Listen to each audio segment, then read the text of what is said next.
So this is a thought leadership forum with the Corporate Learning Alliance, which is a joint venture with Financial Times and IE, the Spanish Business School. It's really looking at the role of executive education with cosmopolitan management and the need for constant development of skill sets for leadership and management teams. The education of executives is extremely important. They've got to keep up to date with education, but also be aware of all the trends and changes that are taking place.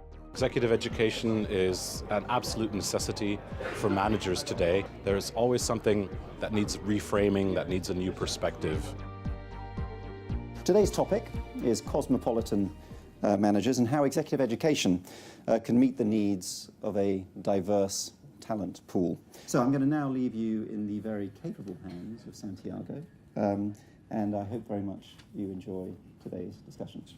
What I was planning is actually to focus on a number of things that are crucial for executive development. How could we actually instill more passion for diversity among CEOs and managers? I think diversity has to be extremely important. And I think companies who are operating internationally should really be engaging with the humanities, with intercultural activities. So you expose your staff to that, so they begin to see the importance of that. You really do want people from everywhere. The most valuable thing in any business is the person who tells you, you know what, I'm not really sure we're going about this in the right way. And that is a form of diversity as well. And I think all of these differences help us. The broader people's backgrounds are, the more it helps. Do you think that the new online providers are going to sweep the floor or take a big chunk of the whole business? The theme of this morning is about executive education. I think MOOCs and executive education are a marriage made in heaven. If you have something that would be 2 days long face-to-face to learn about something about digital marketing, that's an attention span, which works very well. To do full education only online is a bigger commitment, and you see that people stop doing things quite quickly. The blended methodology is one of the value proposals of CLA. What other elements are distinctive in the proposal made by CLA to corporate customers? The idea is not to be 100% academic, because in executive education we need to go beyond academia.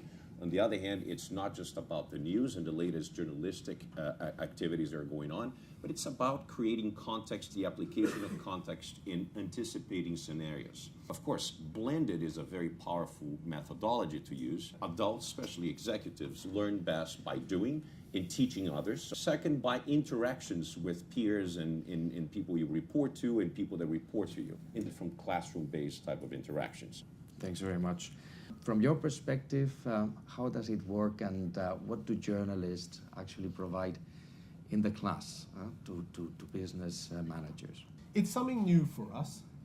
We write about the world, and we write about business education. And what I'm seeing in my colleagues, some of whom have turned out to be very good teachers, is that they have a very, very high and detailed level of knowledge. And I think this is yet another way in which journalists say, this is how I can deploy my knowledge.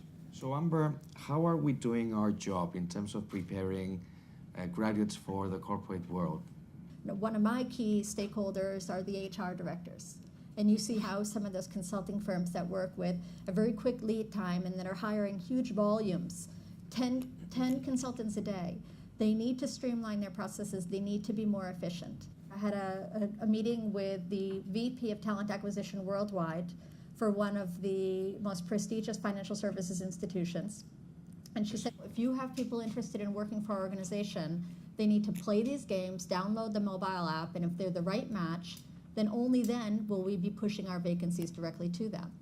So now it's about, okay, embedding that training into our programs, of course, but working on in very innovative spaces such as this in the world of HR. Are executives and the CLOs demanding courses and programs on the humanities? Do they actually realize about its relevance in today's executive development? There's a point in your career where it's kind of content, sciencey driven, but even in the sciences, once you hit a certain management level, you're dealing with messy people problems, and those are about humanities. Those aren't about finding the scientific way of managing a team or managing a meeting or anything at all. Let me open now the floor for questions in case there's one or a couple of questions. George. In an executive education course, can behavior change result from the sense making? Back in the day, you would do 4 weeks at a trot on some advanced management program. Now, if it's an open course or a corporate course, you'll do 2 days and then 2 months off at work and 2 days and then 2 months at work, etc. So you try and find a longitudinal way of influencing change. It's harder, George, the older people get, the more stuck they get in their ways, but there's also something about wisdom where you have epiphanies and you say, actually, the day-to-day rat race is meaningless. I am going to go into longer-term mode and think about the future for the next generation. So there is something that happens naturally about behavioral change. But again, to have a direct correlation because of this course, I have influenced someone, that was pretty difficult. My question is is picking on the point of diversity. For the first time in a very long time, we have 3 generations coming into the workforce at the same time. And one of the issues where I find a lot of issues there, managing especially the millennials is very, very different. What are business schools doing about this to equip the people at the very senior management on how to deal with that generation change? And secondly, from a media point of view, how are we driving that thinking to the forefront of what is actually happening in the world? Well, in answer to your media question, I think we're devoting a huge amount of time to this question of the clash of generations. Baby boomers versus Generation X versus millennials and so on. There's a huge amount being written about it. I think these differences between generations are being vastly exaggerated. I agree with that. I agree with that. Oh, sorry. I agree with you. I wanted to be the dissident. Agree with you. Do we all agree? Yes. I'm of the baby boomer generation. I look at my millennial colleagues. Yeah, they've been involved with technology from the very beginnings of their lives. I do not find them an alien, strange species. I find them serious. I find them very committed. They've had a harder route into society generally. They can't as easily in most of the major cities find housing as easily as my generation did. So there are those differences too. I really, really think that we are overplaying all of this. You know, people are different. There's a real danger of saying this group all thinks like this. They're all millennials or they're all baby boomers. They must all think like this.